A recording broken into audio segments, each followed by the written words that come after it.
And let's see if this works.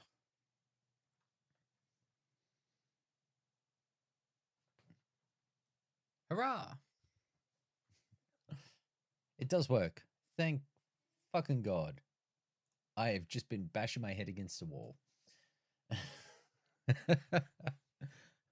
All right. Now, before we actually get back to what things were going to be talked about, I just need to check. Oh, there we go. Keir Starmer has announced his resignation as the UK Prime Minister. Interesting. So yeah, he's resigning as the Prime Minister. He'll remain in post until Labour chooses a new leader, which he's asked the party's governing body to ensure happens before Parliament returns in September. Okay, that's good, and that's right. They had a by-election for someone, so that will be interesting. Huh. Very, very interesting. Politics, always a strange little thing. Okay, and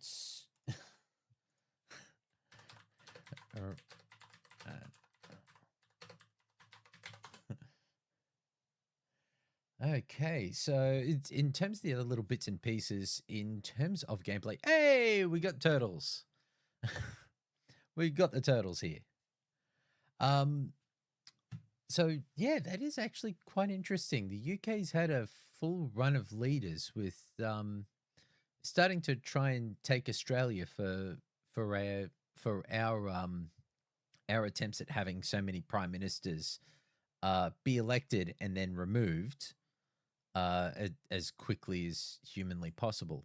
I think we still got you beat though, because yeah, we went through them. I think in a period of a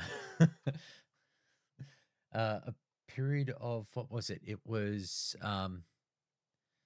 like, I think it was just over 10 years, 2012 to 2022.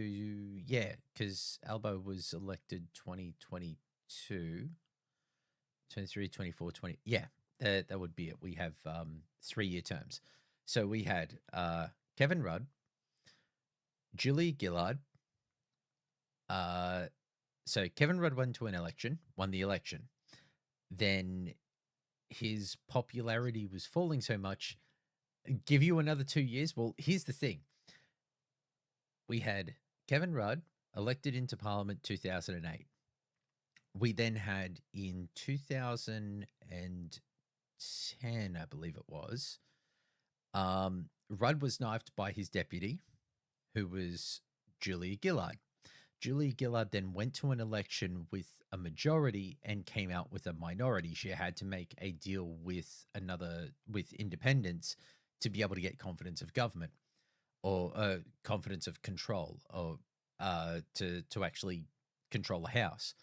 Then over that period of time, in the lead up to the 2012 election, Julie Gillard lost confidence of the party, so she was knifed to return back Kevin Rudd. Kevin Rudd went to an election and he lost the election to Tony Abbott, a man who could best be described as the physical embodiment of the scent of cut onions. And he might be a good person when you know him, but he's just a terrible politician and and was just an absolute joke. Then he was knifed by one of his front benchers, Malcolm Turnbull. So we're up to 5. Malcolm Turnbull was then knifed by his treasurer, Scott Morrison. Scott Morrison went to an election and was he actually went to 2 elections, one against Bill Shorten, who he defeated, so he stayed Prime Minister, and then he became and then he lost the 2022 election against Anthony Albanese. Number 7. 7 leaders in a period of just over 10 years. we do things a special way here in Australia, which is either with massive incompetence or just just a way that makes the world kind of Qualified Wombats is in the next room doing her thing, and I think she can hear me because she just sent me a text message saying, because he's a bit of a bulldozer slash wanker.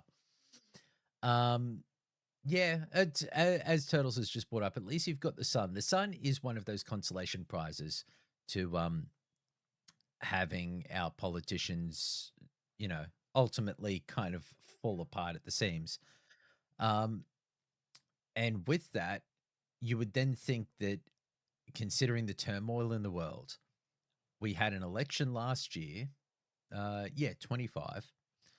So we had an election last year where it was shown in all of the polling leading up, like at Christmas. The election ended up being held, I believe, it was March, April, or May. No, sorry, it was May.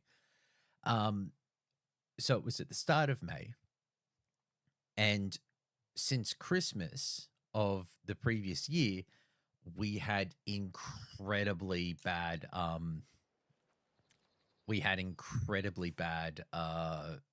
what would you call it, polling for the Labour Party, and the Tories, who are known as Liberals here, were in the front running.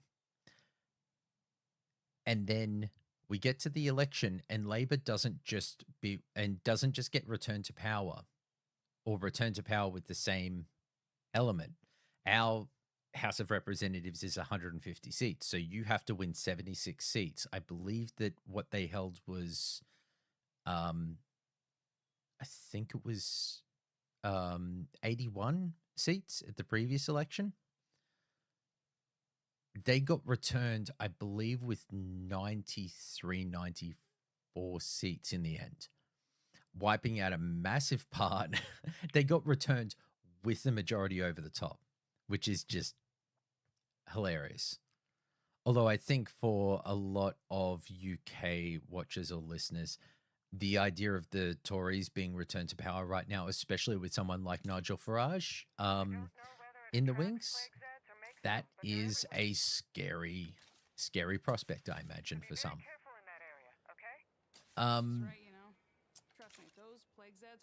Okay, so for anybody who wasn't here yesterday, which was everybody, because I streamed for an hour and a half by myself. It was surprising to be able to keep talking for that period of time and not immediately want to. Aussie's trust in politics right now, with yours being rock bottom. We don't know for sure if plague deaths are created by the heart or just attracted to it. I would say that the best way to consider Australian politics is that while there is the idea of there's trust in politics, unfortunately right now we're dealing with our version of Trumpism, or what you would refer to as the Reform Party. But we've had this party here in Australian politics for about 30 years, and its name is One Nation. And the main issue with it is that it comes off the idea, the very Trump, Nigel Farage idea, that everything going wrong, our economy and everything else, it is entirely the fault of immigrants. Now, the one thing I've never done is trust entirely in polling. Because whenever you go, oh, I'm going to ask these people who may not be paying attention to politics in any way, shape, or form, what they think, like who speaks the most to them, and ask them about singular issues, it never turns out that way. Like, people will go, oh, this singular issue means the most to me. And you ask them and they go, oh, immigration, it's a real issue. Why? Oh, well, they're taking our jobs. But you have a job and you work in a very particular industry. It's immigrants aren't coming to take your job. They're working any job that they can get because they're trying to build their own life. Oh yeah, but it's such a problem.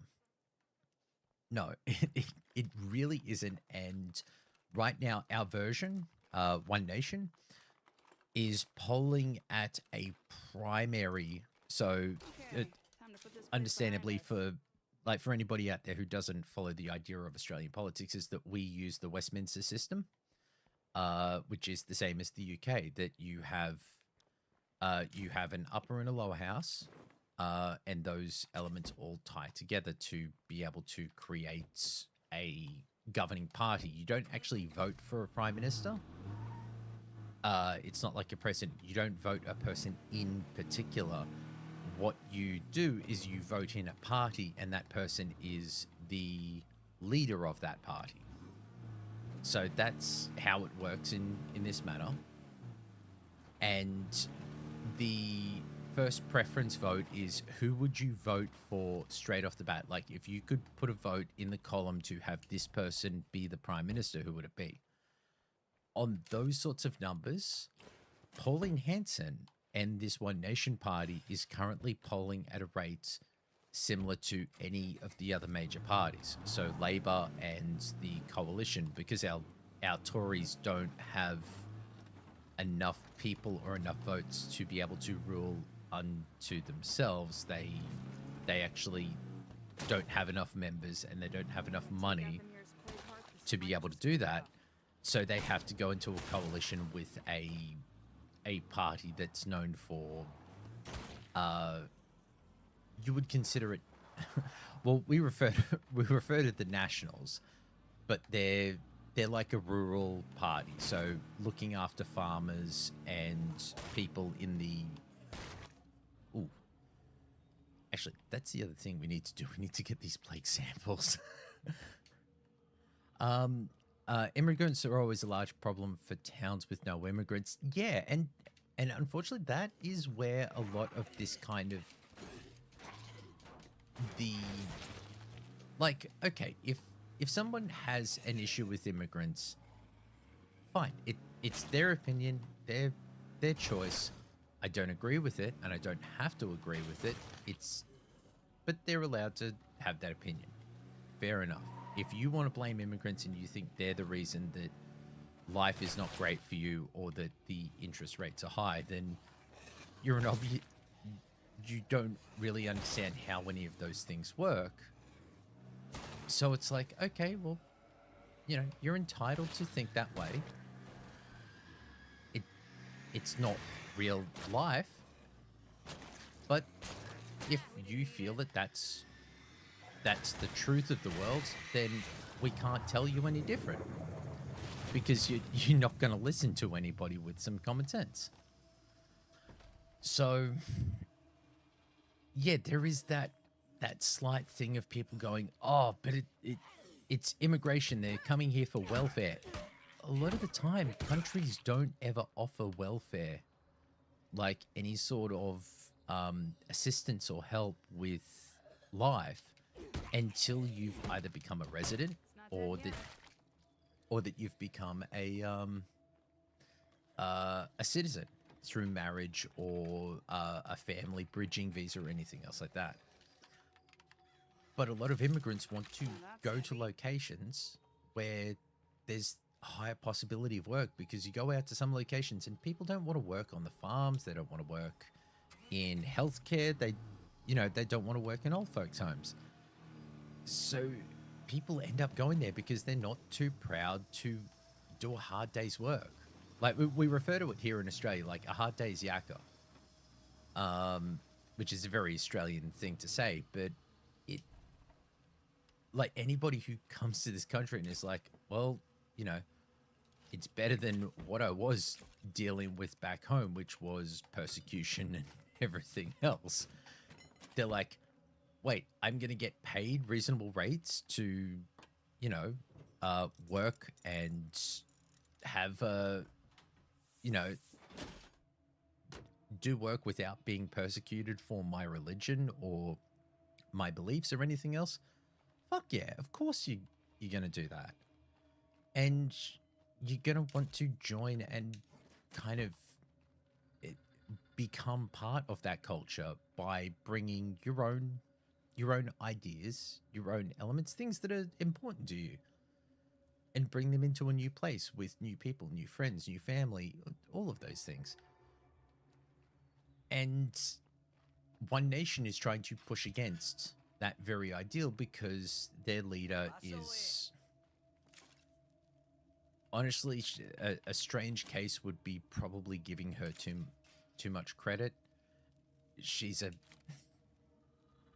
fucking I think the term that people use is a cooker. Like she's just a nutbag, and it's, you kind of listen to them speak and go, why do you even exist here? Like what possible thing are you adding to our world, our country, dialogue, or anything else? They're not, because it's easier to instigate division and hatred and everything else, because that cuts to the way people, like, there's a very famous quote that's attributed to one of Rupert Murdoch's editors at The Sun. I cannot remember which one it was, and I'm not gonna butcher and say it was this person or that person because I'm just not sure. But the statement was, keep them angry, keep them dumb. And it's the idea that if you keep the people angry at something else going on, they're not going to pay attention to what you're really doing. And you can direct...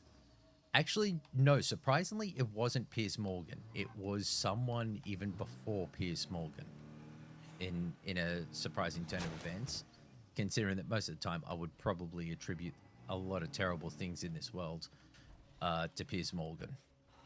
Actually, I think the entire world would be better without Piers Morgan, but if I say something like that on a stream, people are immediately going to take this idea of that I'm calling for his head, whereas I could not give a I could not give less of a shit.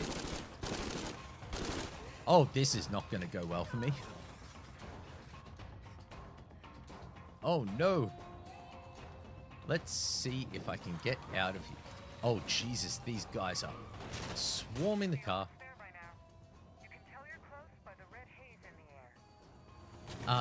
Yeah. So, I'm doing fantastically trying to survive here.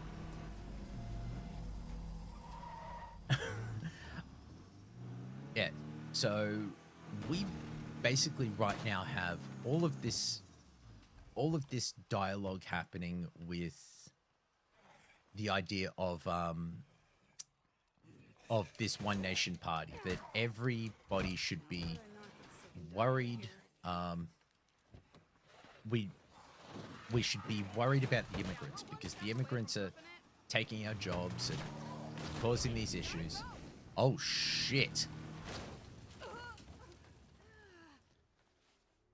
Well, that did not go well for me. So there is now a flaming vehicle there. There was a flaming vehicle there. It's now an exploded vehicle.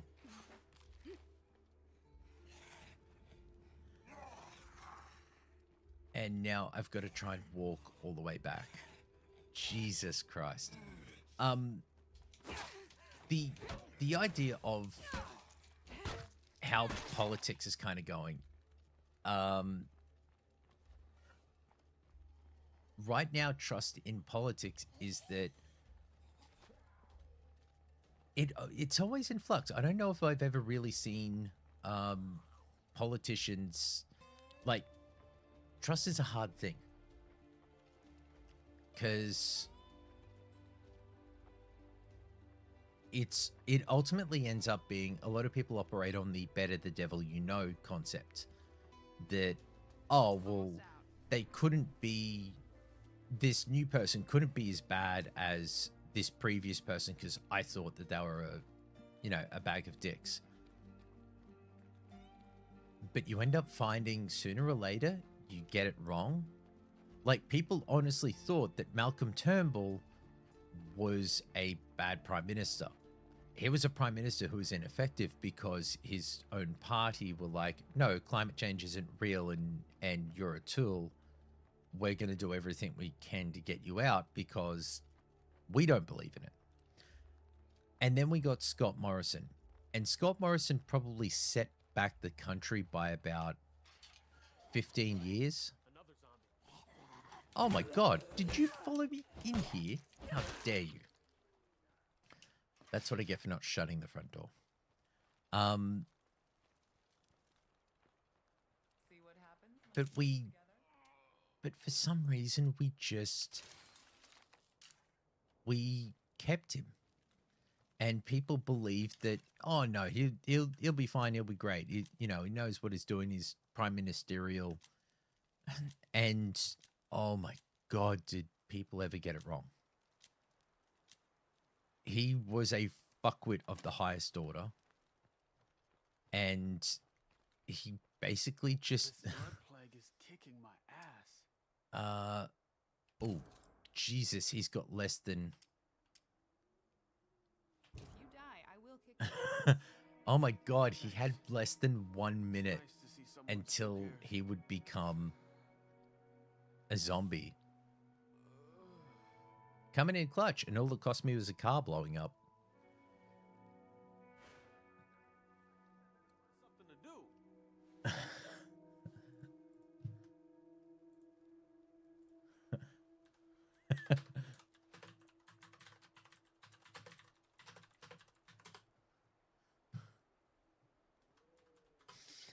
Yeah. I'm generally operated by the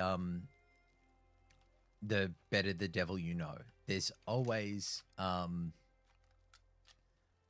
this idea that, oh no, they'll be great, they'll be good, they'll be this, they'll be that. Not always. It doesn't ever fall the way that you think it will.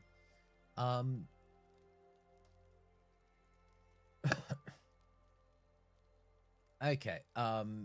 From Turtles, what party would you like to see come into power in your country out of morbid curiosity? Mine in the UK is the Green Party, i.e. the leftist version of Reform.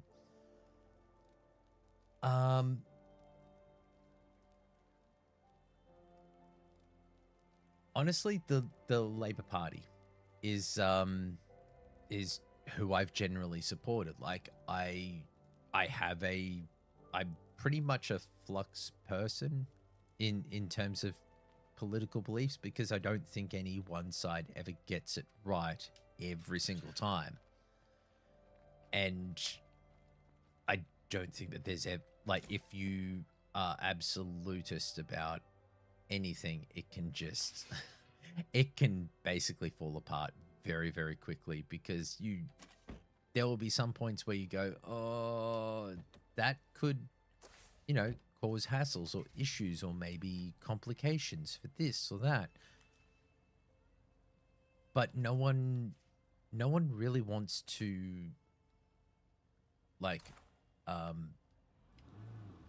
bite in on those things. And it can be hard when you have a party that,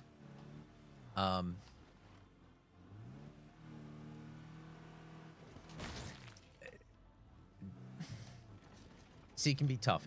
Everybody has their own point of view, and it can be good, bad, or otherwise. I've always believed that you can have opinions and thoughts that fall outside of a party, and unfortunately, the party system in and of itself tends to be very restrictive and limited. I could definitely see why you would want to see the Greens in the UK, because you haven't really had a seriously left-leaning party before, whereas our Labour Party is built around the unions, and they're a lot more left than anything else. So it it can it can be one of those strange parts that, oh, would I like to see it? Unfortunately, the Greens here was not a government got elected. So a Labour government got elected, and their entire platform was them going, Nothing "Hey, but steel we here. should do we should build housing, affordable housing, social housing." So they were elected. They got the majority.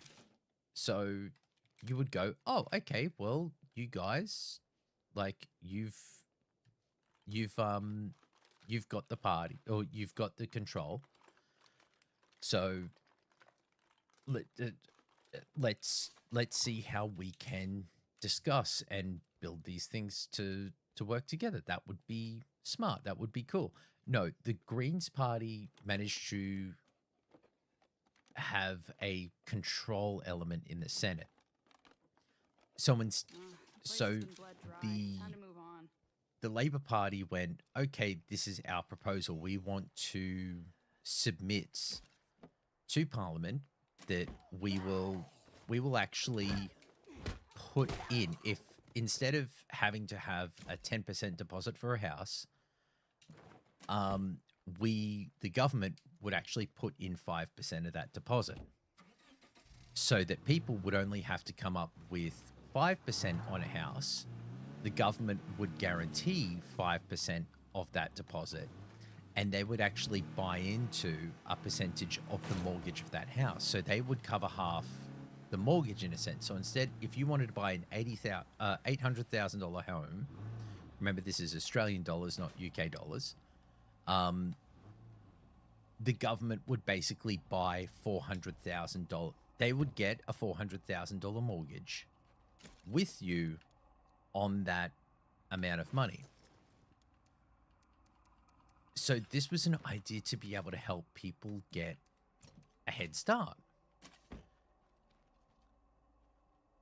And it's a brilliant idea. It helped people start to work towards getting their own home. It took them 2 years to get it through the Senate. And the entire time, the Greens Party, which only had a few senators, but Labor didn't have a majority in the Senate, so they had to work with crossbenchers. The Greens Party went, "No, no, no, no, no. You need to do this. You need to do that. You need to set rental prices so that the government sets rental prices for housing, and that's it." Yeah, thank you, Evie. But then you're telling people that they can't charge what they want for their home. Sorry, I'm gonna have to pull Evie down off the top of this computer.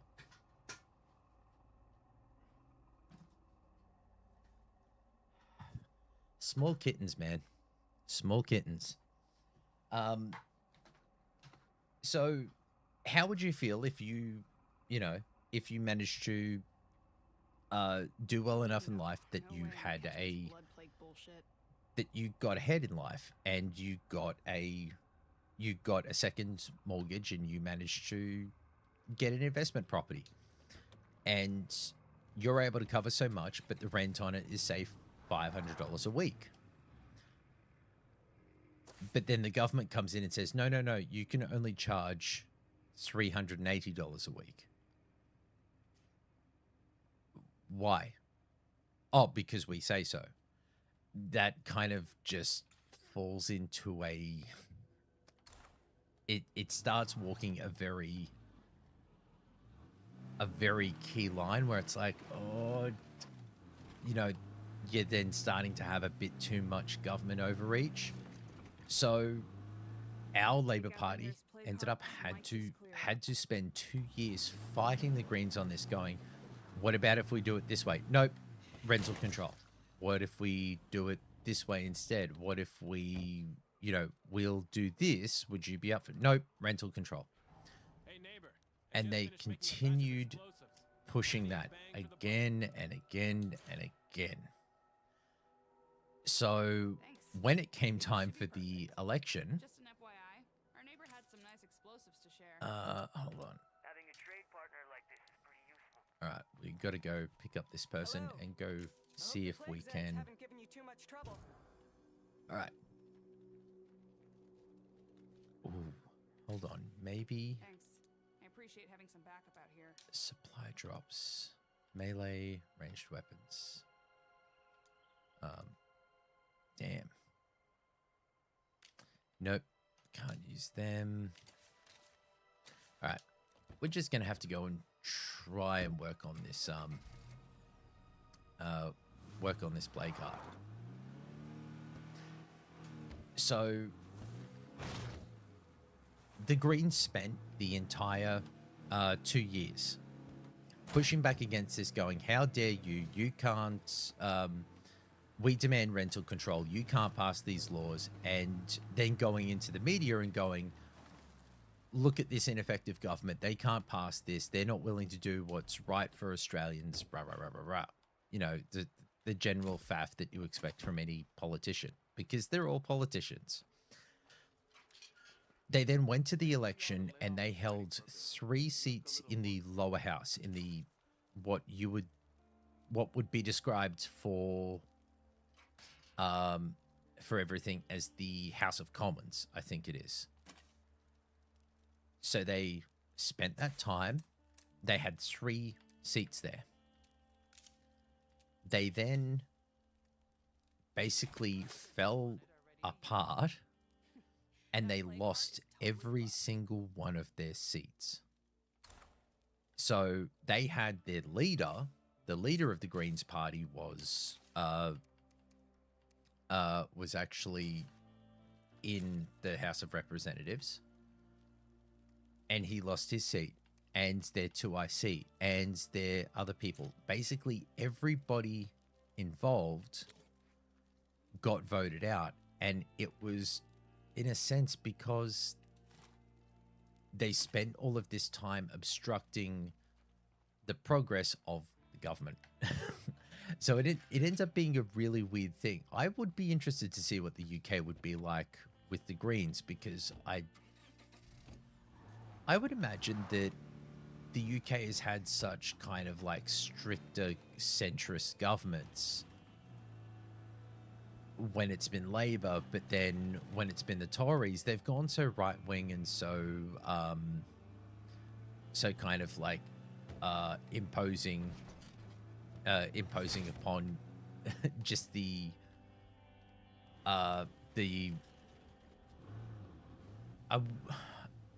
I'm tempted to say rights, but I know it's not. It's not as simple as that. But it would be interesting to see what a left-wing government would do. How would I get this job again? Like, oh Jesus, these guys are close in. No, bust his head open. There we go. All right. Oh, and it's dead. Okay, so, oh, there we go. First hurdle. Achievement.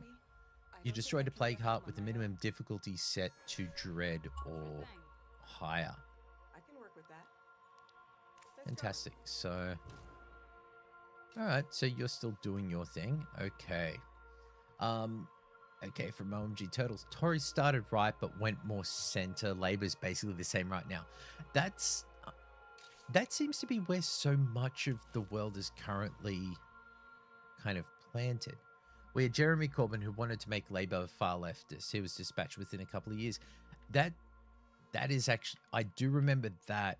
I was kind of shocked at how quickly that all kind of went down, because you'd imagine that you want to, like, you actually want to be different than your opposition. Like, there's no daylight between anything. If you basically just the same football team with a different colored jumper on, then there's no real difference. You're not offering people anything. You're just basically a version of the same thing all over again. But, you know, like, in a sense, a lot of a lot of people go, oh, well, you know, you can't trust the leftists, can't trust the right. It's, yeah. Inside job, his party just sabotaging him. I think we would have got in. I would imagine so, because you look at so many other countries around the world. Like, there was the expectation that Pierre Pélauvert, I think it was, in Canada, actually just 2 weeks before our election here, the right-wing party in Canada was on track to absolutely decimate. But they got wiped out in a landslide. And no one was expecting it, because there was this belief that, oh, you can't be leftist, you can't be seen as too liberal. You have to be seen as conservative, because we've got, you know, we've got a rough, tough world out there. But at the same time, going to the right of anything at the moment is ultimately, it doesn't always work in your favor, because when you start going right, people are going to draw a comparison very quickly, whether fair or not, to Donald Trump and the Republicans today. And as soon as that happens, you're proper fucked. Because as soon as you, as a position or an opinion, are compared to Donald Trump, it's like 6 degrees from Hitler. Which is probably very dismissive of it, but to a degree, yeah, it ultimately ends up that way. And what possible other expectations could you have? Oh, yeah, let's all stand around and beat this guy. Talk to Morgan about the defeated Plague Heart. Okay, here we go. We're very impressed by what you've done here. We'd like to visit your base and talk about the future. All right, lead the way. Okay, so these two are following me. Potential allies. Let's see. All right. Keep your feet off the seats, please. I stole this vehicle from a ranger. Finally clearing out one of the plague hearts is a big first step. I would be... Shit, there's more than one of these things? I wonder where the UK will go with having a leader who is elected by the party, not the people. Because there's always a very grave risk with any quick dumping of a leader because of popularity or anything else, that you can run into the trap of believing that, oh, we're doing this to save the party. It's like, no, you're doing it to save your seats, because you're more worried about what you are going to be seen as by your constituents, and that if you don't get back in, you're not in your massively Everybody, say hi to our big... neighbors. They wanted to share some wonderful news with us. There are plague hearts all over town. But if Oh, we work together, we yep, could clear and them here we out. go. You're nice and all, but I'm not sure I'm ready to count on you to help keep me and my friends alive. What Okay, are you I doing, love Doctor? You, but you're being a jerk. We need their help. In fact, I say we make it official and join our groups together. Look at the poor doctor. She's Seem just like nice folks, but spitting, let's slow down a bit. spitting How on about we just stay point. friendly trading partners? What is wrong with it? Stop. I think it's only polite. Oh, there we go. Thank you. We can't make the choice for them. Okay, so let's see. Serious about that offer to join you here.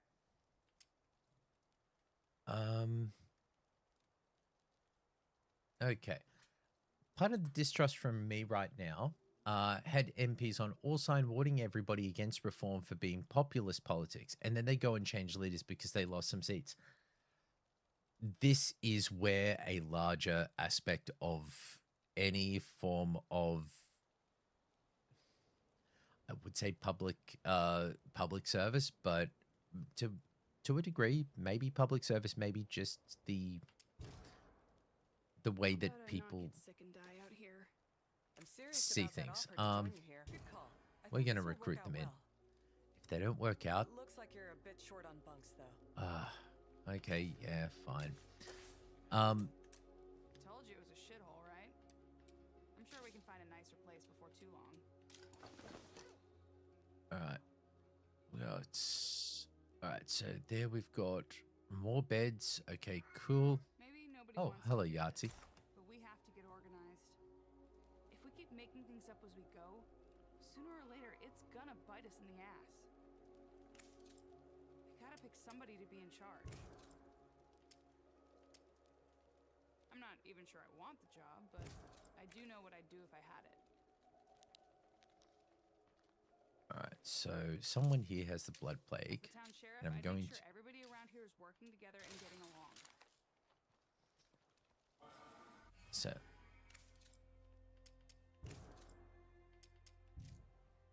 Okay. So crowded in here. I can't even stretch my arms without punching somebody.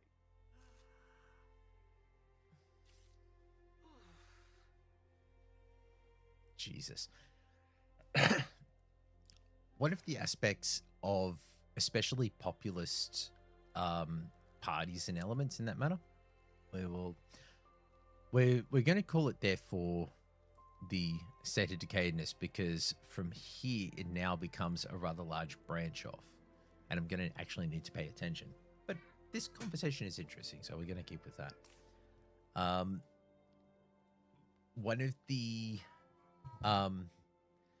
stranger parts, especially for populist politics, where there is that that push to, well, you know, we need to preserve the party.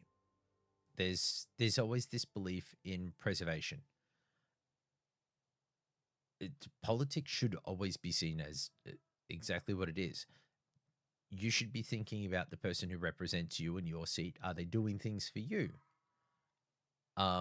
Or is the leader of the party, the prime minister, are they actually doing things that serve you, that you agree with, and you're like, yes, that's the direction for the country? Very similar to how people view all of the video game stuff. Like, is Asher Sharma the person to lead Xbox to the future? Who knows? Like, you can only really judge people by what they're saying and what they do. If if the Labour Party if their presentation for what they put forward to the UK population isn't what they've been doing, you kind of look at it and go, well, is it a case that they can't do what they wanted because things are shit and they then cannot fix those things? Or is it that they just got in and went, fuck it, we're doing what we want now? Who's to know? But for so many of the people who exist in the House of Commons or the House of Lords or anything else, all of those people are on six-figure incomes. They have staff. They're spending most waking moments going back and forth between Parliament House and their own seats, having to meet with people, having to meet with business leaders, with community leaders, with charity groups, with everything else. And you're having everybody vocalizing what matters to them and pushing it to you. And then you're meant to be the conduit into the political system to try and either direct those things in a larger aspect, or maybe it just ends up being that it kind of falls to a wayside and you go, well, I'd like to be able to do these things, but things aren't great. It all goes to shit. It's for them, like, if you were in a good income, and there's a way that you can influence things to be able to make sure that you've got a job, like 4 weeks from now, or that by the time the next election rolls around, which I do not know when the next UK election is planned, but like, when that rolls around, are you going to have a job? Are you going to get elected back to your seat, even if you're in opposition? okay, you know, it's you may not then have a chance at like a shadow cabinet position or anything, but you're still there. You're still earning enough money. You're trying to help your community. It should always be about helping people, but for you to be able to help, you have to be there to help. And that's where I think a lot of politicians kind of get bought into this idea you can help, you can progress these things outside of working in politics. You can go into your own sort of practice or capacity or ability and do charity work, help people get homes. If you've got a finance background, help the people who aren't financially literate. Teach them about money so that they can then build up their own position to maybe get their own home or to find a better place or find a better job. There are tons of ways to be able to help. Oh, hello, Coda. Come on. Go on, pup. And there we go. The Coda dog is in his spot. And he has his kibble. Good boy. And Piper, of course, is here as well. So that's one of those elements that always throws me about politics and why when some friends in the past have gone, oh, why couldn't you do anything like that? It's like, one, I've got a fucking terrible mouth. it would be, I would be hard pressed to bite my own tongue from screaming at somebody who, opposite me in the House of Representatives was giving me shit to not just stand up and, oh, fuck off. And then I'd be kicked out of the house on Standing Rules 94A. I would not work well in politics. But I've always thought, like, wherever you are and whatever you're doing, you can always help. You can help people. That's, the public service is meant to be the highest form of giving of yourself, to take everything that you have and to place it to the betterment of others, to guide the country in any direction. Whenever leaders of parties are ousted, there is occasionally a little bit of schadenfreude where you're kind of like, yeah, I'm glad to see that guy get turfed. And trust me, when Scott Morrison lost an election, I was laughing the entire time because I'm like, oh my God, like my faith is restored in the Australian people because this man is incompetent. But it's never a case of just, taking joy in others' pain. It's the element of going, well, now hopefully we can kind of be back on this track of going, hey, there are better things. There are more interesting things. We can aim towards something better, something bigger. That's kind of like my position. It's never really struck me as being just a purely Labour or purely Liberal or Tory or Labour or Green or whatever. I've always thought the best ideas are kind of somewhere in the center where you get that idea that it works, but you kind of look at it and go, oh, there's something missing in it, or that there's something not right with it. So the opposition party will suggest this little change, and you kind of go, yeah, maybe something like that. And then if politics is working well and people respond to it, that's when you get the parties working together and they go, okay, let's work on this shit together and improve it, and then get to a position where everything it gets passed and it's the best possible thing. But that doesn't happen in today's world, unfortunately, because populism is the way, and it's my way or the highway. Although we'll probably call it there for a nice quick little stream, because I will admit I'm now very interested to go catch up on all of this stuff. I've got some friends in the security industry in the UK. I'd be very interested in finding out what they're saying and how this all changes, because one of those aspects is always that immediately, this might be news to people outside of the security realm, but whenever there's a instability in political parties or anything else, and then especially when somebody goes, okay, you're being pushed out, or you're been voted out, or that you resign your position, what immediately occurs for a lot of the police forces who are doing um, protection for members of parliament is that normally they are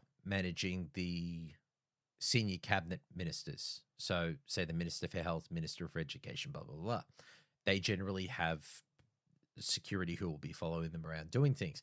The general members of parliament, as in just sitting members of the party of that day, those people don't generally get security who follow them around, only if they're going to specific events where there is the potential of back and forth interactions with the public. That's always the case.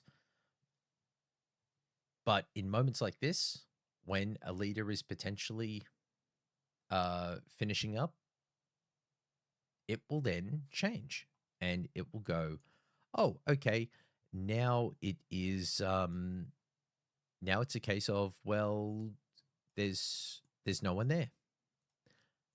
So they then have to hedge their bets. So you will see, and you'll start to know through the party. No, that's okay. Work on the floor is all good. One of the aspects of the security industry is that because there are some front runners, and there are some people who may have the broader support of the Labor Party with the members on the floor. What if you want to get an idea about where parties are sitting? Look at who in the party actually has a security detachment following them around since the announcement by Keir Starmer. If you see a particular MP and they're now surrounded by 3 or 4 police officers or security officers at all of these events, watch for who has that, and that will tell you who the potential front runners are, because the party will know who has good blocks of votes, and they will be looking after those people to make sure that nothing happens to them. So there's your tip for how to read the politics of the world. Look who's actually being followed around by the police. They're generally the ones that you're going to watch, because they're going to be the next leader. So as that is, nice little quick stream. I wasn't expecting that Keir Starmer would walk out himself, but you know, stranger things have happened. Now we can only hope that Donald Trump goes, you know what, I'm stepping down. You know, I'm stepping down, no longer president. And then we get to see JD Vance try to keep the Republican Party in one piece, and I think that would be an absolute fucking disaster, and I'm here for it. But I'm not a political creature. No, nothing like it.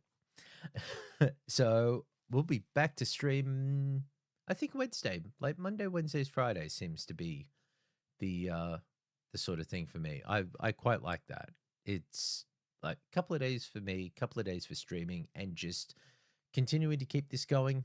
I might work on this State of Decay save a little bit more, see if I could start getting some progress through, because there are some elements that you kind of just need to grind out, such as like getting materials and outposts and everything else. So we'll see how that goes. All right, so thank you very much. Appreciate it, Turtles, for dropping on in as you always do. And we shall catch you in 2 nights' time. See you, everybody.